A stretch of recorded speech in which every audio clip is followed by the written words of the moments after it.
Tonight's homework comes from page 388, and we are working with inequalities. On number 7 through 10, the directions say match each inequality with a graph of its solution. So we need to solve each of these. We said today in class that we'll solve an inequality exactly like we'll solve an equation. It's just that our solution means something a little bit different. With equations that we've solved up to this point in the year, we have only had one answer or one number that is our solution. When we're dealing with inequalities, we're going to have a set of numbers that are going to be our solution. So we're going to solve number 7 by adding 18 to the left and by adding 18 to the right. Once we've done that on the left-hand side, 18's cancel and we end up with B on the left. On the right, we end up with 15. We said that we're only going to flip the sign if we end up dividing or multiplying by a negative number. So on number 7 we added, so we'll keep the sign as it was. So B is greater than 15. That's going to look like C because we see an open circle on 15 with everything shaded to the right. So 7 should be C. Number 8, we have negative 3 plus X. To get rid of the negative 3, I need to add 3 to the right and add 3 to the left. Negative 3 plus 3 gives us 0, so on the right-hand side of the inequality we have X. On the left-hand side of the inequality we have 13. Since we just added, we're not going to do anything to the sign except for bring it down. X is greater than, or 13 is greater than or equal to X. We can flip that around and make it X is less than or equal to 13. And then we'll find that on the graph. Since there's a line underneath our less than sign, that means that 13 is included, so we're going to look for a shaded in dot which looks like A. So on A we have a closed dot with everything shaded to the left, so that's going to be our answer for number 8. For number 9, we need to subtract 11 from the left, subtract 11 from the right. Plus 11 minus 11 cancels each other. So on the left we have X. On the right, 6 minus 11 gives us negative 5. And then we have that less than sign that we'll just bring down. Again, since we didn't multiply or divide by a negative, we keep the sign exactly like it was. X is less than negative 5. That looks like D. And then number 10. Well, let's get all of the variables to one side. I'll get rid of the variables on the left-hand side by subtracting 4C from both sides. 4C minus itself gives us 0, so we get negative 3 is less than or equal to C. If we flip that around, again, we'll have C is greater than or equal to negative 3, which looks like option B. We have a filled-in circle on B with everything shaded to the right, so B. The next section we did was 18 through 38 even, and it looks like this. The directions say to solve each inequality, then check your solution and graph your solution on a number line. So we're just doing the even numbers on this section. So number 18, if we want to solve for M, I need to add 3 to the left and add 3 to the right. Minus 3 and plus 3 are opposites or inverse operations, so those cancel. So what we end up with on the left-hand side is M. On the right-hand side, negative 17 plus 3 gives us negative 14. Since we didn't do anything involving multiplying or dividing negatives, our sign stays just like it was. Like we said in class, we're going to write this in set notation. So we're going to put these brackets around the outside. And the only thing that we need to add to our solution is we're going to add the letter M and then this bar that looks like this. All this says is M such that M is less than negative 14. If we want to graph that, we're going to just draw a number line, and I'm going to find negative 14 on the number line. Well, I don't expect you to count or to label your number line from 0 all the way down to negative 14. I'll just draw a number line negative 14. Since we don't have a line underneath, that means negative 14 isn't included in our graph. So I'll draw an open dot on negative 14 and shade everything that's less than negative 14, which would be everything to the left of negative 14 on the number line. That's the second part of our instructions. We graphed the solution. Alright, and then the third thing says is to check your solution. If I want to check our solution, again, our solution says that all of the numbers that are less than negative 14 are going to make this inequality true. Well, if we take a number that's less than negative 14, for instance, negative 15, and I put it in place of m, it should make the left-hand side less than negative 17. So this is what it's going to look like, negative 15 minus 3, and we want to show that that's less than negative 17. If I subtract 3 from negative 15, we get negative 18 is less than negative 17. That's a true statement. Negative 18 is less than negative 17, so it looks like our solution makes sense. So that's number 18. We'll skip down to number 22 because number 22 is something that a lot of people missed on the last test. Before we worry about solving this inequality, I want to clean this up some. Instead of n minus negative 4, we can think of subtracting a negative just as adding a positive. So I'm going to rewrite it as n plus 0.04. So my first step in solving this is I'm going to subtract 0.04 from the right and subtract 0.04 from the left. When we do that, what we end up with is negative, run out of space, but negative 0.15. So negative 0.15 is less than or equal to n, or I'm going to flip that around and write it as n is greater than or equal to negative 0.15. I think that makes it easier on us. And we're going to put it in set notation by putting it in this form. And our next step is to graph what we just came up with. If we graph that again, all we need to do is to draw a number line. All we need is a line, and we're going to label negative 0.15. Well, again, all we're worried about is showing a tick mark, and then I'm going to label it negative 0.15, and we want to see the appropriate dot and see it shaded in the correct direction. So n is greater than or equal to, that means we need to put a closed in or filled in dot on negative 0.15 and then shade everything that's greater than that. Well, everything that's greater than that is going to be located to the right of it. So we're going to shade it in like this. And then the final step of our instructions were to check it. Well, again, this says that any number that is greater than or equal to negative 0.15, when we put it back into the original equation, it should make the left-hand side less than or equal to the right-hand side. So I'm just going to pick 2. 2 is greater than or equal to negative 0.15. So we'll do negative 0.11 is less than or equal. I'll tell you what, let's just do 0. 0 is greater than that also. So 0 minus negative 0.04. When we subtract negative 0.04 from 0, we're going to end up with 0.04. So negative 11 is negative 0.11, or negative 11 hundredths is less than or equal to 0.04. Well, we know that's a true statement. A negative is less than any positive, so we know that that's true. So it looks like our solution may be correct. So that's number 22. And then we'll look at number 24. On number 24, we're trying to get h by itself. Well, let's think about doing that by getting rid of the 7h on the left. If I subtract 7h from the left, then I need to subtract 7h from the right. 7h subtracted from itself gives us 0. So on the left, we would get negative 1. Negative 1 is less than or equal to negative h. Well, this is what we talked about earlier, where we're going to need to divide by a negative number.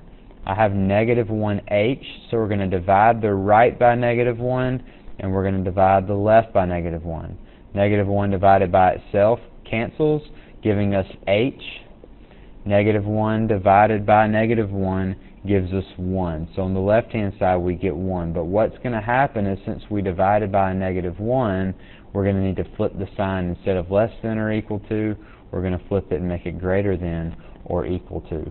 Or if I turn that around and put the h in front, we're going to have h is less than or equal to 1. Put that in set notation,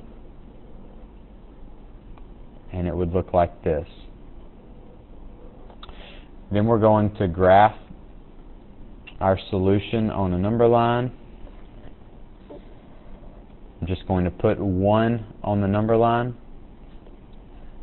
Since it's less than or equal to, we know that we need a closed in or filled in dot, and then we're going to shade everything that's less than that. So that's going to be everything that's to the left. So we're just going to draw our line to the left and put an arrow on the end to show that all of the numbers to the left of negative, or to the left of positive 1 on a number line make the inequality true.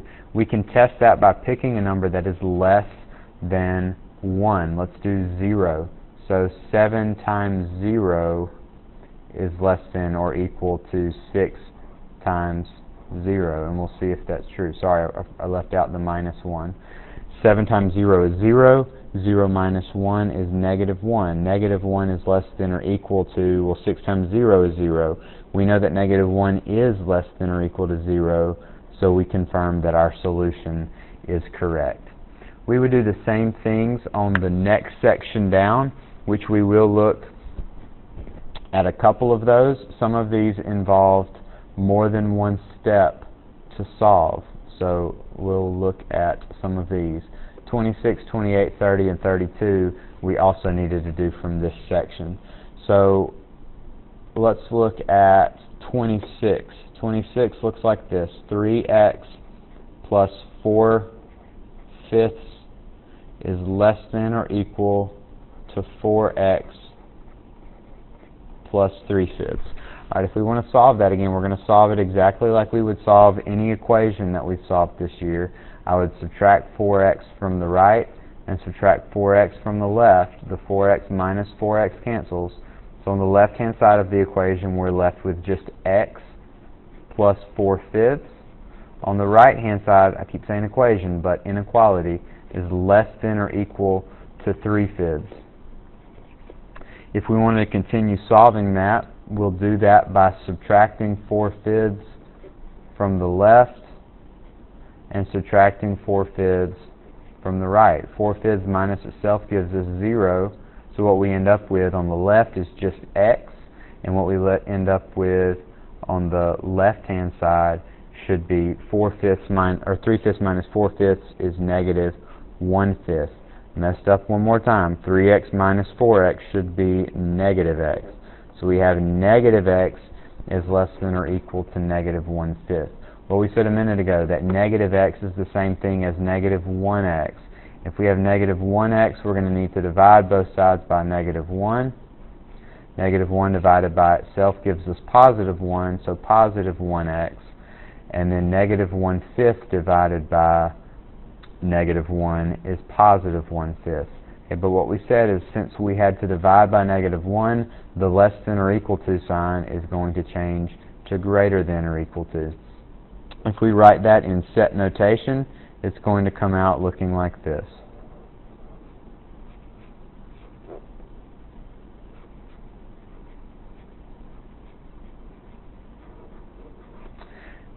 Second part of the instruction says to graph that. So again, all we need to do when we're graphing is to just draw a number line, label it with the number that we see in our solution, 1/5.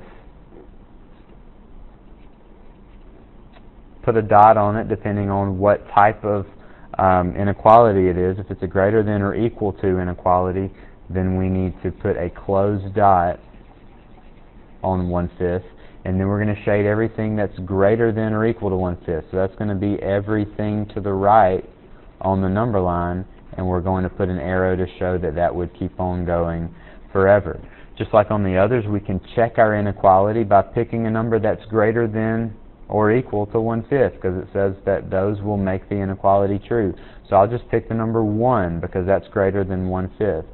So 3 times 1 plus 4/5, and I want to make sure that that is indeed less than or equal to 4 times 1 plus 4/5.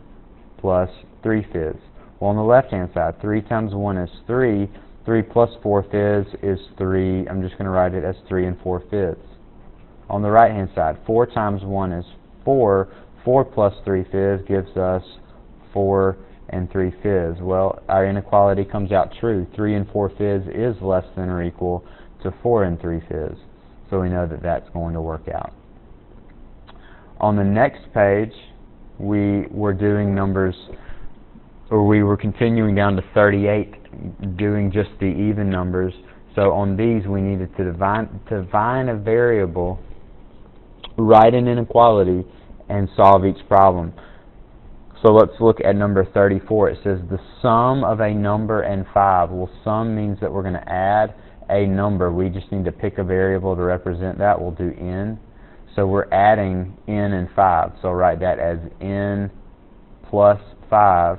And then these words, at least, well, at least means that it can be 17 or it can be more than 17. So if it can be 17, then we know, or if it's either going to be 17 or more, then we know that it's going to be greater than or equal to 17. Once we get that inequality set up, we'll solve it just like we did on the other page. We'll subtract 5 from the left, subtract 5 from the right. 5 minus 5 cancels. So on the left we have n. On the right-hand side, 17 minus 5 gives us 12. So n is greater than or equal to 12. If we graph that, like it tells us, well, it doesn't tell us in the instructions, so we won't worry about graphing it. But it does say check your solution. This tells us that any number that is greater than 12 will make the inequality true. Well, let's pick a number that's greater than 12. Let's do 13.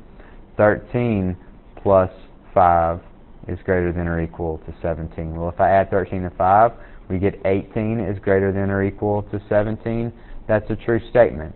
Okay, and again, I didn't do it here, but we need to emphasize writing our answers in set notation. When we get our solution, the only thing that we need to do differently with it is write the n at the front, draw our bar, and then draw in, or write n is greater than or equal to 12, and close that in braces.